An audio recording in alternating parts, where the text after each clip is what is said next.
Hello, and welcome to Ending Physician Overwhelm. I'm your host, Dr. Megan Mello. I'm a family and obesity medicine physician, as well as a certified life coach for physicians. In this podcast, we talk about how the learned habits of people-pleasing, perfectionism, and a lack of boundaries show up in our lives and how they contribute to burnout, exhaustion, and overwhelm. The healthcare system is broken, my friends, but let's not wait for it to be fixed in order to feel better.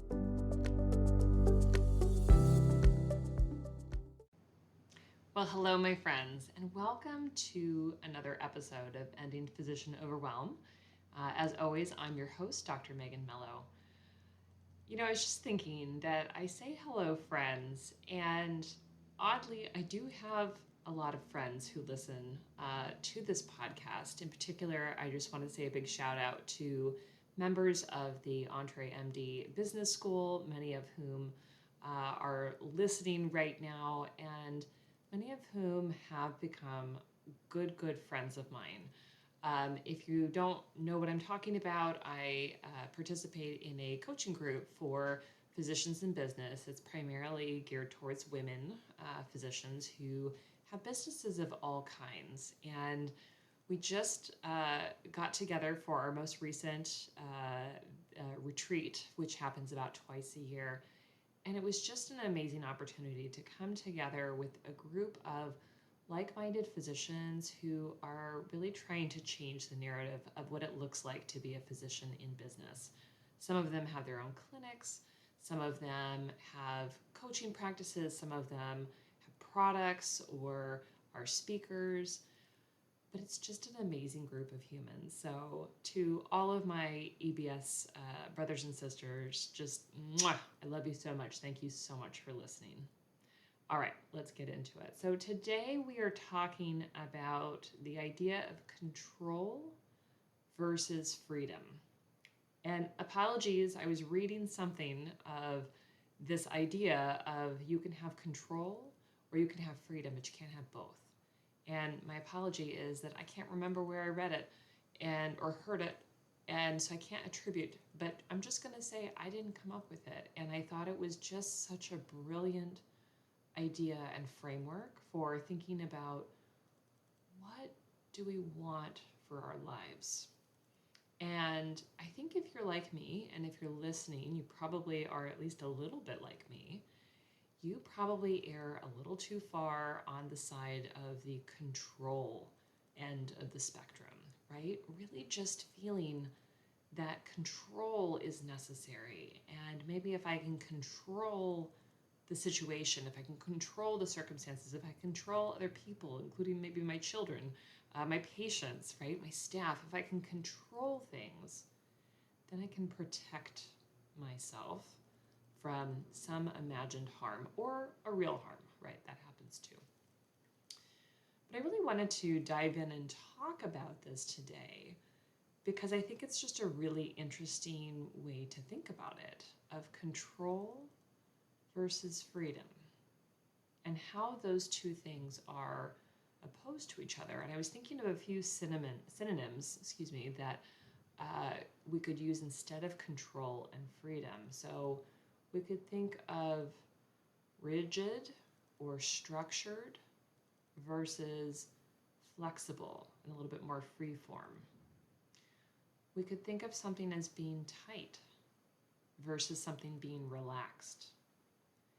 And as I am saying these words, like I can feel tightness in my body when I think about control. I immediately sort of have this tightness in my neck. I am grabbing my hands, right, and clenching them into fists, versus this idea of a more flexible looseness, right, this freedom idea. And I don't think that it's good for us to think solely in terms of medical work when we're thinking about this, although I think we should think about that as well, but really just thinking in our lives, are we living from a place where we're really trying to wrestle control over things, including other people? Or do we feel more expansive and free?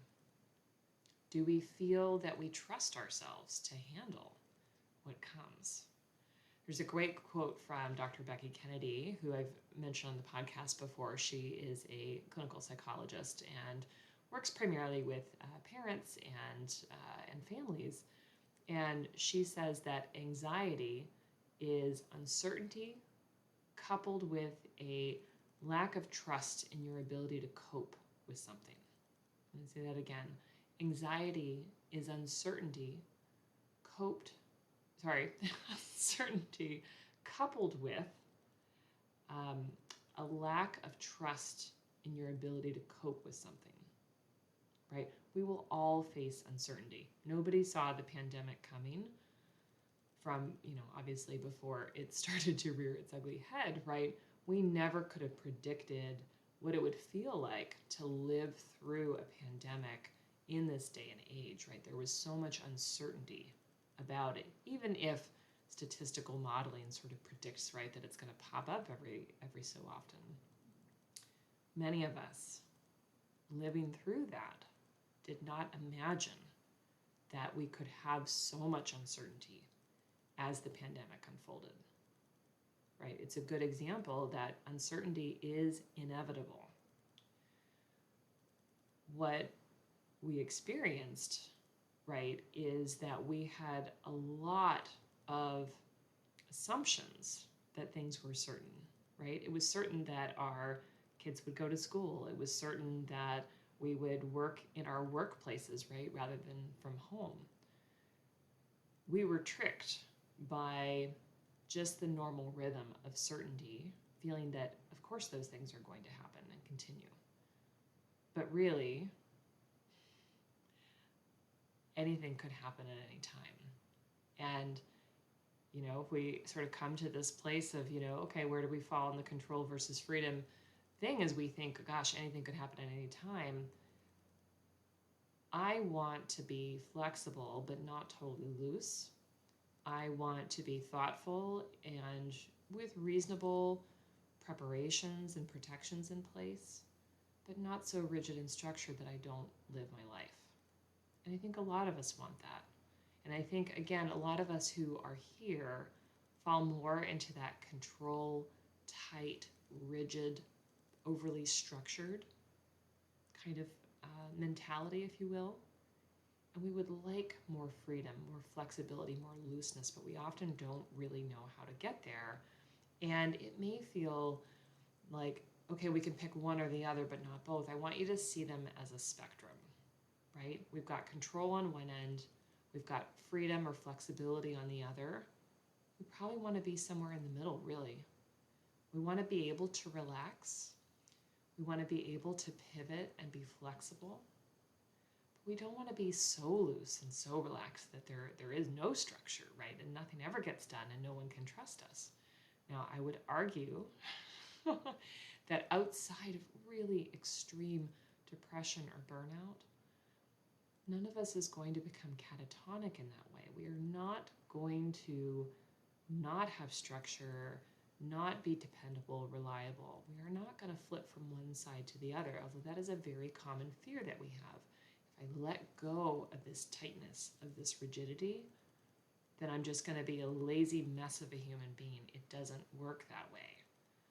Wouldn't it be nice, though, to let your shoulders down a little bit? Wouldn't it be nice to feel more freedom and looseness in your body and in the way that you think, so that on a difficult day, when something unexpected happens, you're able to navigate it and pivot without just getting stuck in this thought of this shouldn't have happened, right? Which is what happens when we have an overdependence on control, right? We might go into a day thinking, this is a difficult day. I've got to keep my stuff together, right? I really have to stay on task, right? Something unexpected happens, power goes out, we've got a sick child. If we stay in that rigidity, it is so much harder to actually navigate the day and get done what needs to get done and to feel good than if we can take a breath, take a pause, right? Invite some looseness, some freedom, some flexibility into our bodies, and then come to the situation at hand. So let's think about this and how it shows up in your life. it's very easy for us to get into that pattern of thinking that if we don't think we over prepare, if I prepare for my day, right? If I have all my charts prepped, if my inbox is empty, right? That magical inbox zero feeling that we all love. If I have all my ducks lined up in a row, just so we have the rest of our thought, something along the lines of maybe it won't hurt so bad. Maybe my day will go better. Maybe I won't feel so terrible at the end of the day. It reinforces this feeling in our bodies that we need to have very tight control over everything. And what I want to point out here is that none of us has that kind of control, really, even when we feel like we might, right? We might feel that we can control our kids, control our staff, control our spouse, control our patients, right? If only we're very tight and rigid and we have clear policies and we reinforce them and we have tight boundaries, right? We think we can control, but really we don't. We don't control other people's thoughts and feelings. We don't control how they show up, what actions they take or don't take, how they feel.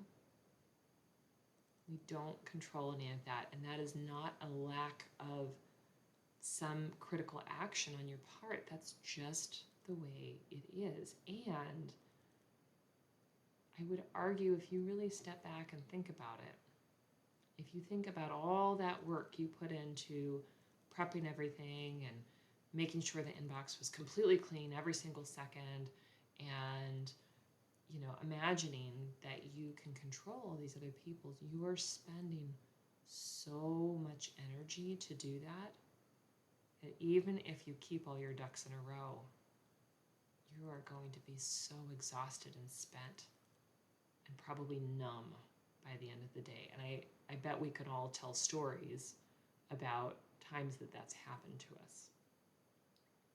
I remember doing this myself, and I remember watching some of my family medicine residents do this, where they were not yet on shift for labor and delivery, but they would be checking the board to see how many patients were in labor, right? They would be looking at triage. They would be, planning to take over the inpatient service the next day, and what's the census like? And what are the patients like, right? There's kind of this pre-traumatic stress disorder, this anxiety that happens before we're even on the line. And again, it's this internal drive to try and control. It's this tightness. It's this thinking, gosh, if I only know exactly how my day is going to go, right, then I can guard myself against some kind of pain or fear or hurt. It just doesn't work that way, my friends. We have to, again, I'm just physically doing this, right? We have to let our shoulders down a little bit. I think we need to come into acceptance of what we do have control over and what we don't. What we do have control over is how we come into situations, how we show up, how we choose to speak or act. And when we are taking good care of ourselves and focusing our energy on taking care of ourselves rather than trying to wrestle control from people that we can't really have, we will feel better and we will be more flexible in navigating uncertainty, navigating new challenges, than if we put our energy into controlling situations far in advance of where they've happened. How does your day go when you are trying to really tightly control all of the little blocks in your day? Right? When you've got a very busy schedule, how are you feeling in your body? Are you energized or are you tight? Are you anxious? Are you excited? There's no right answer here, but I just want to show us that if we are the type of person who looks at a busy day, whether it's a clinical day or not, and we come into it with this tight rigidity and this feeling like, I gotta get this right. I've got to win this day, this crazy day. That really tends to create more negativity than it prevents. I'll share a recent example, actually. I mentioned that I was just away at this retreat, and the day before I left was just a really busy day. I had a meeting that started from 7, and she told me to block out 2 hours, and we went over. I was very surprised by that, but that's the fun of going over a legal contract with a lawyer who's so exquisitely detailed. Actually, it was amazing. But then I rolled into another meeting, and then I checked my inbox, and of course, right, there's multiple messages from my staff. So-and-so, is trying to get seen urgently today. Problem XYZ has happened. Where can you fit them in?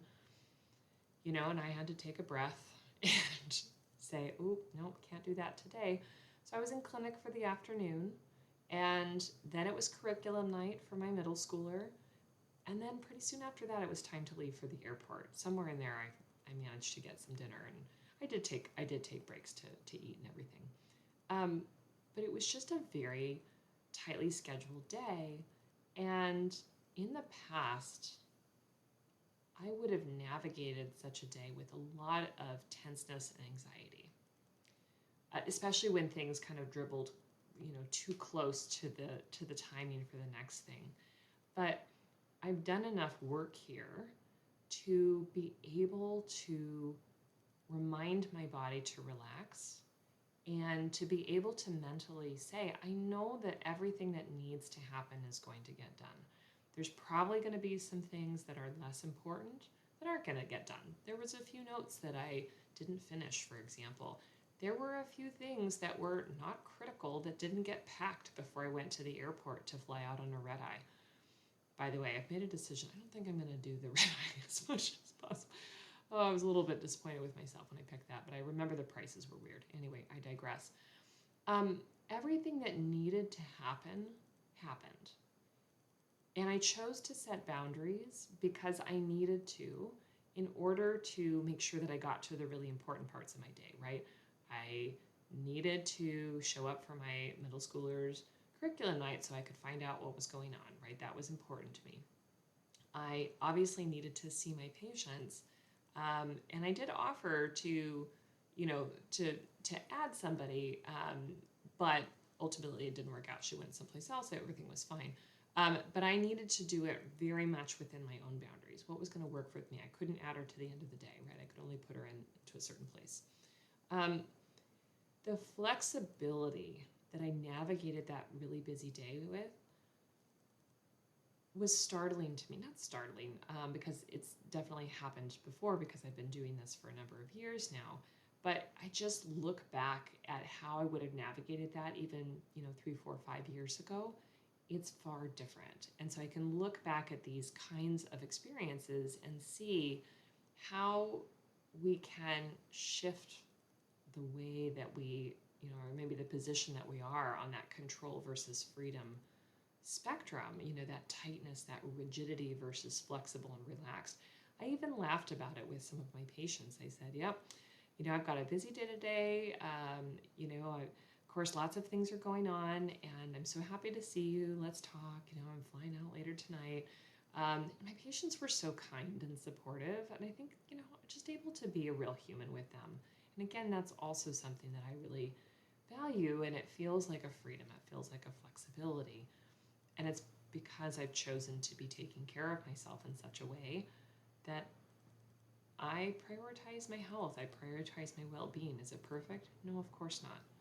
But that's kind of the magic of letting go of the control spectrum a little bit and choosing to actively cultivate more relaxation and flexibility. So think about for yourself, again, how does your day go on a day that's very busy, very tightly scheduled? How do you feel? How do you feel in your brain? How do you feel in your body? And is it working for you? Or do you feel like you need to also let your shoulders down, that you need to take some breaths. You can have full control or full freedom, but not both, right? We need to think about where we are on that continuum and decide for ourselves, what is it that we actually want, right? And again, I don't think of it as a all or nothing sort of scenario. I think about it of, if I'm feeling very tight, rigid, controlling, then I probably want to start shifting towards, how do I let my shoulders down? How do I be more relaxed and flexible? Not so that I'm fully unstructured, not so that I'm, not reliable or dependable, but so that I can navigate uncertainty or, changes of schedule or surprise events, because they will happen.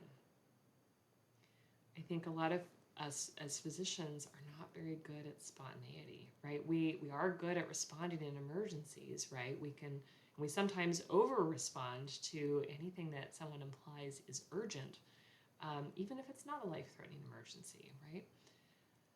But spontaneity, right, where we're just kind of freewheeling and go with the flow, I think a lot of us aren't like that. At least a lot of us here. But I think a lot of us want more of that. And I would argue that we need to spend time practicing relaxing, practicing being more flexible, practicing letting go of that desire for control, and really understanding that no matter how much we want it, no matter how much we try, we really don't have that much control over the day. And I'm not speaking about physician autonomy here. I'm just saying, you never know what's rolling in the door. You never know how the rest of the day is going to go. Allowing for that uncertainty, and again, letting your shoulders down is a skill that we can cultivate. And I would argue, I think more of us need to do that. Do I mean that we're going to get lazy and sloppy in our medical care? No, I don't. Again, I think I mentioned this in a few episodes ago, like, we're not going to go take a coffee break in the middle of a code. We're not going to do it, right? What's a coffee break, you ask? I get you. But we need to start taking better care of ourselves on purpose because we want to feel better. And that's really what I want to sell you on today, is that if you want better days, it's not about trying to get control, right, with tightness and rigidity of your schedule. It's about choosing to put yourself on your priority list, up at the top instead of down at the bottom, right? Choosing to get the rest you need, moving your body, taking good care of yourself, right? Getting nutrition, getting sunlight, getting time with friends and family and people that you love, having some fun for a change. We need all of those things in order to feel like well-balanced, happy, healthy humans. And when we choose to do that, we gain freedom, we gain flexibility, we gain the ability to navigate that uncertainty and to deal with our frustrations and to show up in emergencies and to be the leaders we want to be.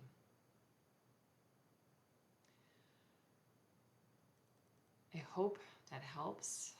I hope that you're imagining this spectrum of control on one side and freedom on the other, sort of seeing where you're at and deciding, is this the right place? Is this how I want to be? Does this feel good? And if it doesn't feel good, then figuring out, how do I want to nudge myself in the other direction towards more of what I want?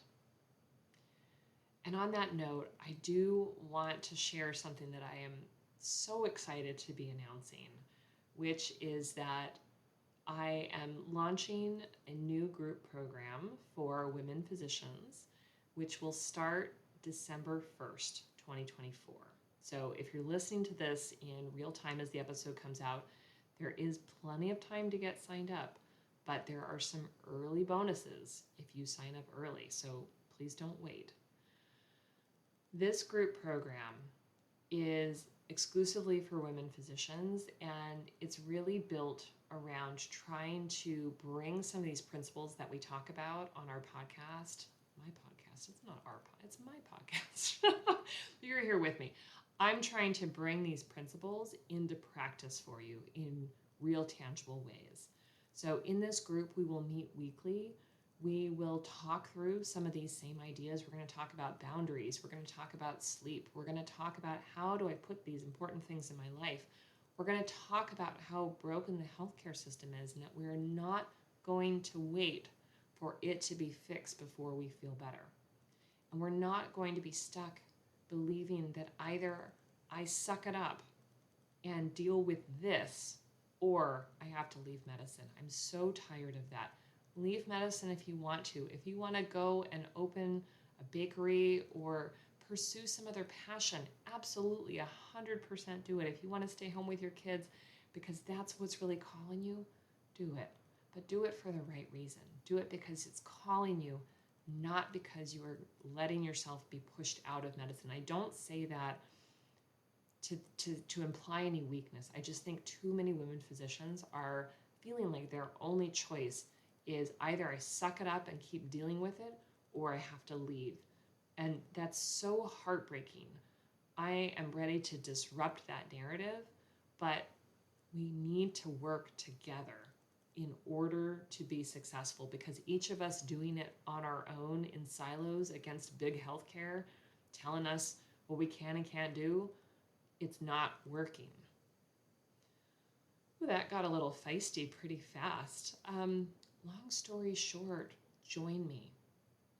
If you've been thinking about coaching with me, if you are a woman in medicine who is struggling to pull these elements into your life and you would like the help and support and the community of other women physicians who are struggling with, similar challenges, I want you to join me and let's do this work together. My program is called Unbound, Women Physicians Reclaiming Their Lives. And again, it's going to start December 1st. I'm also really thrilled to announce this great idea that I got from my friend, Dr. Rachel Rubin. She's an amazing fellowship-trained sexual medicine provider. You have to follow her on Instagram. I'll put a link in the show notes if you don't already follow her. She challenged me to offer a buddy package, which is that you can bring a friend and get a better price. So either you can choose to gift a seat basically to your friend, or you sign up together on purpose and you split the cost. You decide. I'll let you work out those details. But you don't have to do this work alone. You get to join the community and you can do it with a friend, right? Built-in accountability buddies. What a beautiful thing. So I'm so grateful to Rachel for suggesting that. I'm definitely on board with that because I think that's an amazing way to do this kind of work, right? We don't do this work alone. We lean in, we work together, we support each other. Just like I had the support of my physician group community over the weekend, I'm inviting you to join a community where we can come together and do this work. My friends, that's what I have for you today. If you are interested in the program, you will find the link in my show notes. You will find it on my website. The group is called Unbound. There's a little button on the top left corner of my website, which is www.healthierforgood.com. You can also email me at megan@healthierforgood.com. Be happy to hear from you, happy to answer any questions that you have. Until next week, my friends, take care. Bye-bye.